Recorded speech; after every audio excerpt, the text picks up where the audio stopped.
सोचो तुम एक अनजान कमरे में बंद हो और अचानक से एक टाइमर शुरू हो जाए। टाइम खत्म होने पर क्या होगा ये तो कहानी के आखिर में ही पता चलेगा। कहानी की शुरुआत होती है अमेरिका की सड़कों पर, जहां रास्ते के हर पेड़ पर एक लड़की के गुम होने के पोस्टर लगे थे। एडगर नाम का एक आदमी अपने ट्रक में च्युइंगम खाता हुआ वहां से गुजर रहा था, जिसने इन पोस्टर्स पर ध्यान तक नहीं दिया। उसके हाथ पर थोड़ी चोट लगी हुई थी। कुछ देर बाद वो शहर के बाहर सुनसान जगह पर पहुंचा और उसने एक ट्रंक से बंदूक, रस्सी और कुछ फोन्स बाहर निकाले। कुछ देर बाद नेल नाम की एक लड़की एक बंद कमरे में उठी और उसे कोई अंदाजा नहीं था कि वो यहाँ तक कैसे पहुंची। वो पूरा कमरा एकदम खाली था। कमरे में एक कीड़ा, एक घड़ी, एक स्पीकर था और एक बड़े से पैनल पर 9 लिखा हुआ था। यही नंबर उसकी शर्ट पर भी था। कांपते हुए पैरों से नेल दरवाजे तक पहुंची, लेकिन वो जितना मर्जी उसे खींचे या धक्का मारे, दरवाजा वहीं का वहीं जमा हुआ था। उसने मदद के लिए आवाजें भी लगाई, लेकिन कोई फायदा नहीं हुआ। उसी पल घड़ी अपने आप चल पड़ी और तभी नेल का ध्यान एक लाल रस्सी पर गया। रस्सी के नीचे अचानक उसे अपना फोन मिल गया,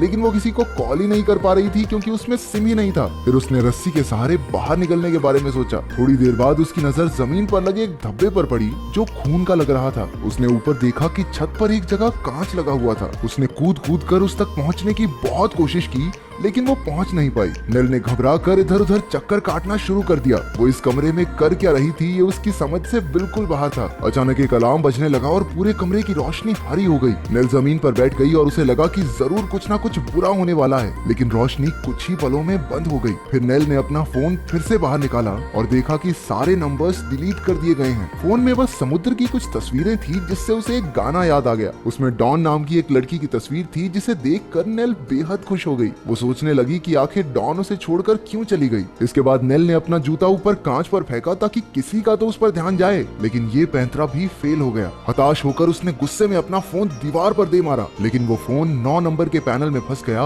और एक खूबसूरत सा गाना बजने लगा। नेल ने देखा कि वहाँ एक छेद हो चुका था। उसने जल्दी से जोर लगाकर उस छेद को बड़ा कर दिया ताकि वो वहाँ से भाग सके, लेकिन उसके पीछे तो बस दीवार ही मिली। उधर घड़ी में 15 मिनट पूरे हो गए और उससे कुछ आवाजें आने लगी। कमरे की सारी लाइट्स बंद हो गई और अब बाहर से कुछ दरवाजे और खिड़कियां खोलने और बंद करने की आवाजें आ रही थी। डर के मारे नेल ने अपनी आंखें बंद की और वो समंदर वाला गाना गुनगुना कर खुद को शांत किया। कुछ ही पलों में लाइट्स ऑन हो गई, लेकिन जब नेल ने अपनी आंखें खोली तो उसने देखा कि दरवाजे के ताले अब नहीं थे और अब वो दरवाजा खोल सकती है। लेकिन इस बार भी दरवाजे के पीछे बेचारी को दीवार ही मिली। उसी वक्त घड़ी में 45 मिनट का समय उल्टा चलने लगा। नेल ने गुस्से में चिल्लाना शुरू कर दिया और फिर से वो कमरा हरी रोशनी से भर गया। अचानक उसे एक आदमी की आवाज सुनाई दी जो दरवाजे के पीछे की दीवार में बनी एक जाली से आ रही थी। नेल भागकर उसके पास जाकर बात करने लगी। उस आदमी का नाम ट्रेविस है, जो उसी की तरह एक कमरे में कैद है। बस उसका नंबर 9 की जगह 6 था। वो भी नहीं जानता था कि उन्हें किसने और क्यों कैद किया है। वो दोनों इस बात से अनजान थे कि असल में एडगर उन्हें सीसीटीवी कैमरा से देख रहा था। उधर ट्रेविस ने नेल को बताया कि उसने रस्सी के जरिए कांच की खिड़की तक पहुंचने की कोशिश की थी,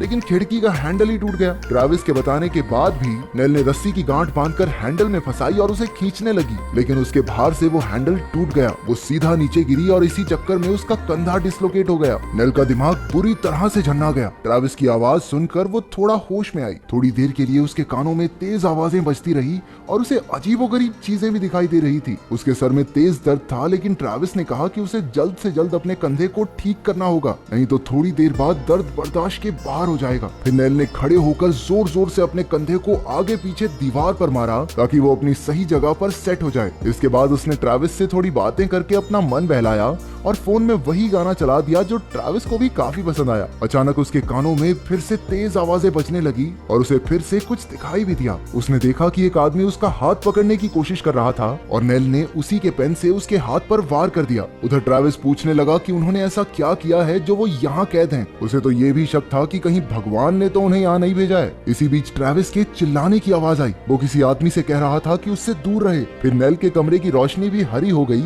और ट्रेविस की हालत के बारे में सोचकर नेल को फिर से दौरा पड़ने लगा। उसने वो समुद्र वाला गाना गाकर एक बार फिर से खुद को शांत किया। जब रोशनी वापस आई तो नेल ने ट्रेविस से बात की। उसने बताया कि एक आदमी उसके कमरे में उसे ठीक करने आया था और अब उसके सर में भी तेज दर्द हो रहा है। हरी रोशनी बार बार कमरे में आती जाती रही और अब नेल ने फैसला किया कि वो यहाँ से बाहर निकलने का रास्ता जरूर निकालेगी। उसने कमरे की तलाशी ली तो उसे एक तार मिली जिसका उसे कोई खास फायदा नहीं लगा। फिर उसने देखा कि उसकी बाजू में कुछ लगाया गया था और उधर से ट्रेविस ने बताया कि उसकी टांग पर भी ऐसा ही कुछ है। उधर घड़ी का समय कम होता जा रहा था, इसलिए नेल ने खिड़की के टूटे हुए हैंडल से जाली के पेंच खोलने की तरकीब लगाई। उसका प्लान काम कर गया और जाली खुल गई। उसे देखकर ट्रेविस भी अपनी जाली खोलने लगा और नेल ने पैनल के पीछे मिली तार उठा ली। तार खींचकर उसके हाथ एक खुफिया कैमरा लगा जो उसने ट्रेविस को दिखाया। इसके बाद नेल ने तार ही काट डाली, जिसकी वजह से अब एडगर नेल के कमरे में कुछ नहीं देख सकता था। नेल जाली के रास्ते से ट्रेविस तक पहुंचने की कोशिश करने लगी, लेकिन वहां जगह बहुत कम थी। बीच में एक हरी रोशनी की लाइन थी जिसे छूते ही कमरे की रोशनी पीली हो गई और एक जोरदार अलार्म बजने लगा, जिससे नेल के कानों में दर्द शुरू हो गया। वो जल्दी से अपने कमरे में वापस आ गई, लेकिन रास्ते में उसके कंधे पर फिर से चोट लग गई। इसी चक्कर में उसे फिर से कुछ दिखाई देने लगा। इस बार उसने देखा कि उसके हाथ खून से सने थे। इस खतरनाक लम्हे के बाद नेल ने ट्रेविस को अपनी जाली तोड़ते रहने को कहा और खुद अपना कंधा ठीक करने में लग गई। तभी उसकी नजर अपनी बाजू पर गई जहां से खून बह रहा था। उसने हल्का सा मांस फाड़कर देखा कि उसकी बाजू में एक माइक्रोचिप फिट की गई थी। फिर नेल ने ट्रेविस की ओर देखा जो अभी तक अपनी जाली नहीं खोल पाया था। अब घड़ी में सिर्फ 1 ही मिनट बचा था और अचानक से वो लाल हो गई। नेल ने ट्रेविस को जल्दी से जाली खोलने को कहा। ट्रेविस ने अपना पूरा जोर लगाकर ऐन मौके पर जाली खोल दी। समय खत्म होते ही लाइट्स और दरवाजे फिर से बंद हो गए। कुछ ही पलों में रोशनी आई और नेल अब तक गुस्से से भर चुकी थी। वो पागलपन की ओर बढ़ते हुए गाना गुनगुनाती हुई बीच में अजीबोगरीब चीजें बोलने लगी। अचानक दरवाजे में एक छोटी सी जगह खुल गई और बाहर से तेज लाल रोशनी आने लगी। नेल ने बड़े ध्यान से हाथ बाहर निकाला और उसके हाथ में एक बंदूक आ गई। तभी वो रोशनी हरी हो गई और पूरे कमरे में अजीब सी गैस भर गई। उसकी आवाज से रोशनी बदल गई और नेल को समझ आया कि आवाज से रोशनी बदल कर उसे लाल रोशनी तक पहुंचना होगा।